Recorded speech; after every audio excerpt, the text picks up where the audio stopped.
Europe 1, 7h47, l'interview vérité. Thomas, vous recevez ce matin Virginie Calmels, première adjointe à la mairie de Bordeaux et soutien d'Alain Juppé. Virginie Calmels qui était hier soir dans le studio et a donc assisté au débat Juppé-Fillon. Bonjour Virginie Calmels. Bonjour Thomas Soto. Ce que vous avez vu hier soir est-il de nature, selon vous, à inverser la tendance en faveur d'Alain Juppé ? Je pense en tout cas que les Français vont pouvoir se faire une opinion très claire on a vu deux hommes qui ont de la hauteur, qui sont compétents, qui ont travaillé leur projet, mais on a vu aussi les divergences politiques entre ces deux hommes. Et je crois que c'était très éclairant pour vraiment comprendre ce à quoi il faut s'attendre si François Fillon est élu ou si Alain Juppé est élu. Donc oui, pour moi, ça peut être de nature à changer la donne. Mais si vous deviez retenir une divergence, une différence entre les deux, ça serait laquelle ? Je crois que sur le système de santé, on est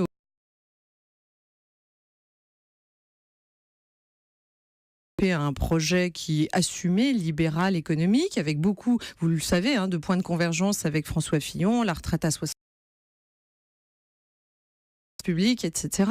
Mais on voit aussi que Alain Juppé est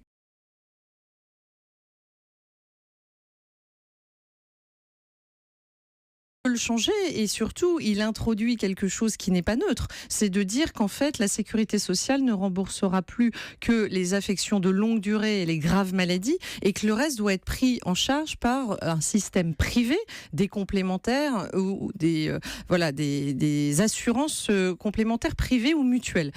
Évidemment, ça c'est une ligne de fracture très nette parce que Alain Juppé pense qu'il faut changer beaucoup de choses et honnêtement il n'a pas un programme mou comme on a voulu le faire croire, mais il ne veut pas toucher à ce qui fait peut-être l'honneur de la France, c'est-à-dire ce système social qui s'adresse à tous. Alors évidemment il veut revenir sur le tiers payant généralisé qui est une catastrophe pour les médecines et qui rajoute de l'administratif là où nous pensons qu'il en faut moins dans ce pays, mais il veut préserver les acquis notamment pour les plus faibles en matière de santé. Mais Virginie Calmels, nous sommes vendredi matin, vous nous dites que c'est un sujet fondamental. Pourquoi avoir passé la semaine sur l'IVG et avoir attendu jeudi soir pour parler de ce problème d'assurance santé et de cette différence qui est une différence qui semble majeure entre les deux? Ça a été évoqué aux 20h.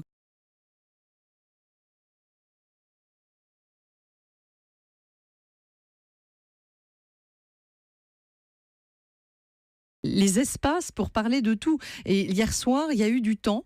On n'avait que 2 candidats et non plus 7. Et donc, ça a permis d'aller vraiment au fond des grandes divergences. Celui-là en est un. Je crois que sur les fonctionnaires, on a bien vu aussi une autre divergence. Moi, j'aurais tendance à sur dire... les fonctionnaires, François Fillon est très clair. Il dit d'Alain Juppé, il ne veut pas vraiment changer les choses.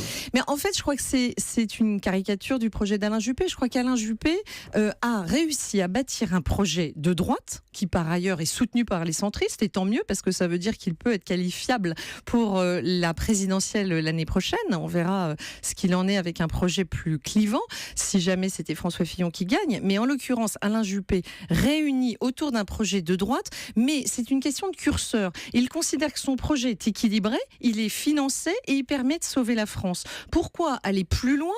Pourquoi vouloir aller encore plus loin sur ce qui va être très dur pour un certain nombre d'entre nous, et notamment pour les fonctionnaires ? C'est-à-dire, il considère, lui, que demander des efforts aux fonctionnaires, c'est très important et qu'il faut travailler plus dans ce pays.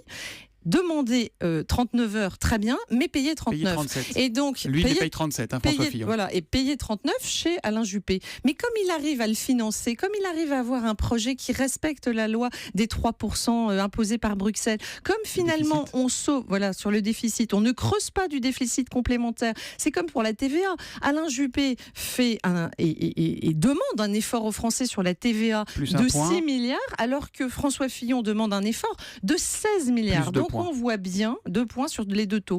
On voit bien, si vous voulez, qu'en fait, c'est la même famille politique, c'est la même vision, c'est le même diagnostic, le pays a besoin de changement. Simplement, ce n'est pas le même curseur. Et moi, vous savez, je suis une femme d'entreprise engagée depuis peu en politique. Indépendamment du projet, ce qui m'importe le plus, c'est la méthode. C'est la crédibilité dans l'exécution. Les Français en ont marre de promesses de campagne non tenues. Vous pensez que François Fillon ne pourra pas tenir ses promesses s'il est élu ? Aujourd'hui, moi, ce que je n'ai pas vu hier, c'est la méthode pour mettre en œuvre un projet qui va bloquer le pays au niveau des fonctionnaires. Comment les fonctionnaires vont accepter finalement de passer à 39 heures, payer 37 brutalement dès 2017, alors qu'Alain Juppé dit il faut de la négociation, et après il y a des choses qui s'imposent, comme dans les entreprises privées, mais il fixe la durée du travail. Il dit si jamais il n'y a pas eu de négociation réussie, ce sera 39 heures. Alors que dans le projet de François Fillon... Mais ça se fera au bout de 2 ans, et donc du coup ça prend trop longtemps, ce que répond François Fillon.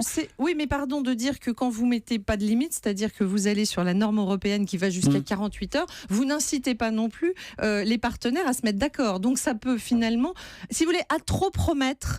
Je crois que Alain Juppé a voulu promettre des choses qu'il est en mesure de délivrer, et j'ai le sentiment qu'on promet beaucoup avec une incertitude sur la capacité à délivrer. Et je rajoute que Alain Juppé apporte des méthodes très concrètes, des ordonnances tout de suite maintenant, écrites en avant. François Fillon veut aller très vite aussi, il a dit d'ici septembre, quoi, entre il passe par 5 référendums dans son projet, alors qu'Alain Juppé considère que le référendum, c'est l'élection présidentielle. 2 questions rapidement. Si c'est François Fillon qui gagne, est-ce que vous ferez sa campagne sans état d'âme? Est-ce que le juppéisme pourra se fondre dans le fillonisme? Alors ça, j'ai absolument aucun doute avec ça. Moi, je crois quand j'entends... D'abord, notre famille politique et ses primaires, elles n'ont qu'un but. C'est balayer la politique socialiste qui nous a mis en situation d'extrême gravité dans ce pays. Donc la réunion des deux ne posera pas de problème. Il est évident que c'est pas une machine à perdre, c'est une machine à gagner. Et de ce point de vue-là, une fois encore, je pense qu'Alain Juppé est très bien placé. Pourquoi ? Parce que lui, il a le soutien des centristes, donc il n'y aura pas d'autres candidatures de la droite et du centre, et on ne laisse pas un champ important à, par exemple, un Emmanuel Macron. Donc ensuite, est-ce que c'est le juppéisme qui se fondra dans le fillonisme ou l'inverse ? Moi, je pense que ce que j'ai entendu hier, c'est que peut-être François Fillon modifierait un peu son projet d'ici à la présidentielle, alors qu'Alain Juppé a clairement affiché que dès le premier tour de la primaire, il avait son projet de deuxième tour de présidentielle et ne varierait pas d'une virgule. Voilà, ce matin, malheureusement encore, on n'a pas eu le temps de parler ni de l'Europe ni de l'environnement, qui resteront les 2 grands sujets absents de ce débat de la primaire de la droite et du centre. Parce qu'on y attache beaucoup d'importance, comme vous le savez. Merci beaucoup Virginie Calmels d'être venue ce matin en direct sur Europe 1. Bonne journée. Merci.